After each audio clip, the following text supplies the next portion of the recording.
Друзья, мы все знаем классическую советскую колоду карт. Валеты, дамы, короли одеты там в костюмы в стиле русской сказки. Бояре, царевны, ну и так далее. Весь Советский Союз этими картами играл и не особо задавался вопросом, а что за персонажи на них изображены. Удивительно, но на картинках реальные люди. Мало того, советские граждане пользовались картами с портретами высшей аристократии Российской империи. Как это вообще получилось? И как сложились судьбы этих карточных королей и дам? 122 года назад в Зимнем дворце на Масленицу давали костюмированный бал. Неорусский стиль был тогда в большой моде во всех областях, от архитектуры до музыки и книжной иллюстрации. Империя, по примеру других европейских стран той эпохи, изобретала себе сказочное прошлое. Немцы придумали себе Нибелунгов, англичане короля Артура, а мы, русские, чем хуже. Собственно, англичане первые и устроили у себя похожий бал в 1897 году. Только костюмы были английские. Ну а русская знать оделась в наряды допетровской эпохи. Ну, как она ее тогда себе представляла. Дата была относительно круглая – 290 лет дому Романовых. Предполагалось, что как-то так первые Романовы и выглядели, когда были избраны на царство. Идея принадлежала императрице Александре Федоровне. Императрица даже попросила директора Эрмитажа собрать нужную историческую информацию и сама придумала свой костюм и костюм мужа. Высшее общество старалось не отставать. Дамы и их кавалеры всячески соперничали друг с другом. Из частных коллекций доставались украшения, меха, перстни, ожерелья и какие-то фантастические посохи. Приглашений было разослано около 400. Обрадовались далеко не все. Шелковая ткань, расшитое золотом и серебром сукно, шубы – все это стоило бешеных денег. А танцевать в этом, как быстро выяснилось, неудобно. Но отказаться не позволяли приличия. Костюмы в результате заказывали у лучших портных, а те выбирали первоклассные ткани и украшали их драгоценными камнями. Кому-то удавалось отыскать перстни с самоцветами в старинных оправах. В костюмах были, надо сказать, не только гости, но и музыканты, и оркестр, и хор. Директор императорских театров жаловался, что все его художники заняты рисованием костюмов для бала, и работа над обычными постановками совершенно встала. Наряд для императора шили лучшие театральные костюмеры. Шапку по специальному заказу изготовили в лучшей мастерской. Для работы над этим одеянием из Эрмитажа выписали 16 подлинных предметов 17 века, включая жемчужные наручи царя Федора Иоанновича, жезл и многочисленные пуговицы и нашивки. Александра Федоровна писала, что за образец взяли одежду царя Алексея Михайловича, малиновый и белый костюм с золотой вышивкой. В колоде это король червей, перерисовано только лицо. К балу готовились несколько месяцев. Работала целая армия: костюмеры, художники, ювелиры, сценографы, музыканты, хореографы, огромное количество прислуги и рабочих сцены. Отдельно на балу должна была работать целая команда фотографов. На основе снимков, которые они сделали, потом был собран и опубликован альбом костюмированного бала в Зимнем дворце. 10 томов, между прочим, с почти 200 изображений.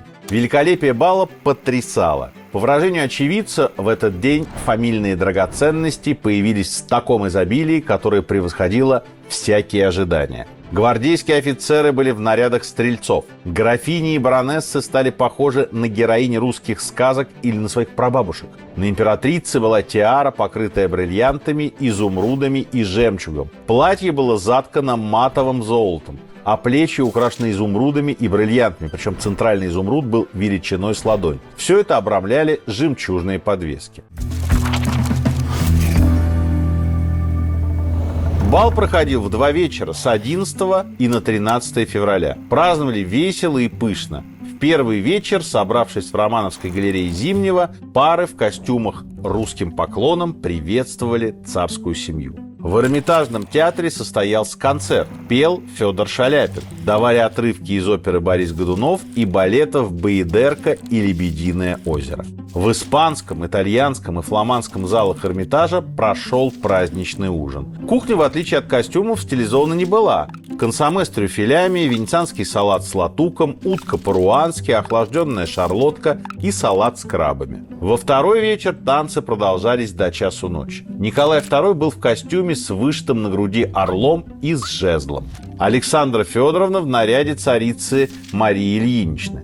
Сарафаны и кокошники, усыпанные драгоценностями, окружали танцующих и сами кружились под музыку и пение хора. Поначалу исполнили 3 подготовленных балетным режиссером Аистовым танца – русский, хоровод и плясовую. А дальше начались вальсы, кадрили и мазурки. Великий князь Александр Михайлович, кстати, создатель русских военно-воздушных сил, вспоминал, что на звание королевы бала претендовали 2 гостьи. Великая княгиня Елизавета лучше всех танцевала европейские танцы. А в русской пляске великую княгиню затмила Зинаида Юсупова, наследница богатейшего рода империи. Зинаида Юсупова в костюме боярыни стала прототипом пиковой дамы.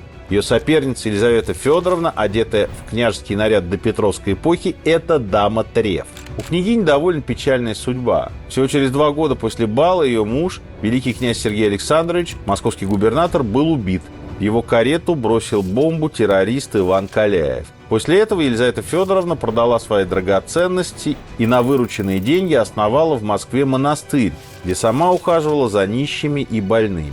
В Первую мировую княгиня собирала благотворительность для фронта, готовила сестер милосердия. Убийцу мужа она простила. Елизавета Федоровна входит в число так называемых алапаевских мучеников, членов дома Романовых, которых ранеными сбросили в шахту в уральском городе Алапаевск и для верности закидали гранатами. В 1992 году православная церковь причислила княгиню к лику святых. Монастырь существует до сих пор. Это Марфа-Мариинская обитель на Большой Ордынке. Зинаиду Юсупову тоже ждала печальная, хотя и более легкая судьба. В 1908 году ее старший сын погиб на дуэли. После этого она тоже потеряла вкус к балам, тоже много занималась благотворительностью, в том числе после революции. А в 1919-м ей удалось бежать из Крыма в Италию. Там она, как могла, помогала другим эмигрантам, организовала для них биржу труда, бесплатную столовую и швейную мастерскую. Умерла она в 1939 году в Париже.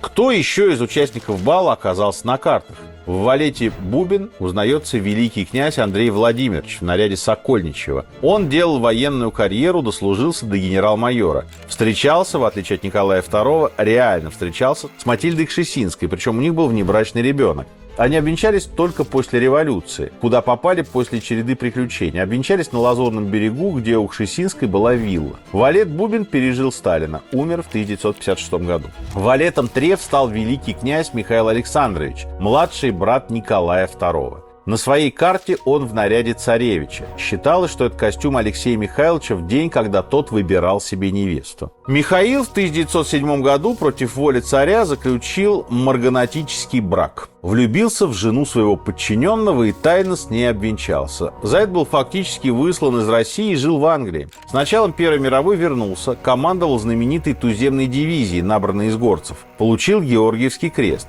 После свержения Николая II подписал формальный отказ от престола. То ли не хотел быть марионеточным конституционным монархом у февральских революционеров, то ли считал, что за ним в любом случае никто не пойдет. Валет Треф был арестован и в 1918 году казнен латышскими стрелками. Друзья, очень короткая полезная информация. Это 3-й номер журнала «Чтиво». Мы по ссылке в описании открыли предзаказ, сделали это за месяц, то есть чуть-чуть увеличили срок предзаказа, чтобы все успели предзаказать, потому что было много жалоб, что вы не успеваете. О чем этот номер? Не смейтесь. Главная тема номера – понты. То есть мы исследовали социальную дифференциацию человечества. Как только появилось классовое неравенство, как только появилось социальное расслоение, люди сразу стали себя манифестировать. Сначала через ракушки, потом через меха, потом через специи, через парфюмерию. И это закончилось все Роллс-Ройсами, сумками Биркин и пентхаусами. Это главная тема. Глупые человеческие понты, социальное расслоение общества, какие-то философские базовые колонки достаточно серьезные. В общем, номер очень нескучный. И внутри длинное и очень крутое интервью с героем обложки Артемием Лебедевым, который я брал у него на протяжении нескольких часов, и оно получилось такое, в общем, очень откровенное и достаточно крутое. Все, давайте дальше мы будем про тему выпуска говорить. Ссылка внизу, можно предзаказать. Валет Червей – это, скорее всего, Николай Александрович Волков, сын русского дворянина и англичанки. Будучи контр-адмирал, последний военный атташе империи в Великобритании. После революции он остался в Лондоне и некоторое время жил неплохо. Поработал в британском адмиралтействе, а потом открыл небольшой, но довольно популярный иммигрантский ресторанчик. Бизнес достаточно долго процветал, но ресторан пришлось закрыть после того, как случился громкий скандал. Старшую дочь Волкова обвинили в шпионаже в пользу нацистской Германии. Валет Червей умер в деревне под Лондоном в 1954 году. Валет-пик в костюме боярина Александр Безок, штабс-ротмистр, командир эскадрона кавалергардов. После революции эмигрировал, умер во Франции в 1941 или в 1942 году. Никакого следа в истории он не оставил. Дама Бубин или графиня Александра Толстая, фрейлина императрица в костюме боярышни, или княгиня Вера Кудашева, или София Дурново, урожденная княжна Волконская. Тут, скорее всего, смешанный образ. Король Бубин Николай Гартунг, шталмейстер двора. Дама Червей, сестра Николая II, великая княгиня Ксения Александровна. Она была женой уже упомянутого великого князя Александра Михайловича, которого в семье звали Сандро. Ксения влюбилась в него очень рано и совершенно безнадежно, потому что Сандро приходился ей двоюродным дядей, а близкородственные браки в семье Романовых не поощрялись. Пришлось долго уговаривать родителей, но они в конце концов дали свое согласие. Ксения Александровна родила мужу 7 детей, но брак был не очень счастливым. Великий князь оказался чудовищным бабником. В годы Первой мировой Ксения Александровна руководила санитарным поездом. После революции дама Червей поселилась в Англии и прожила долгую жизнь. Умерла в 1960 году, за год до полета Гагарина в космос.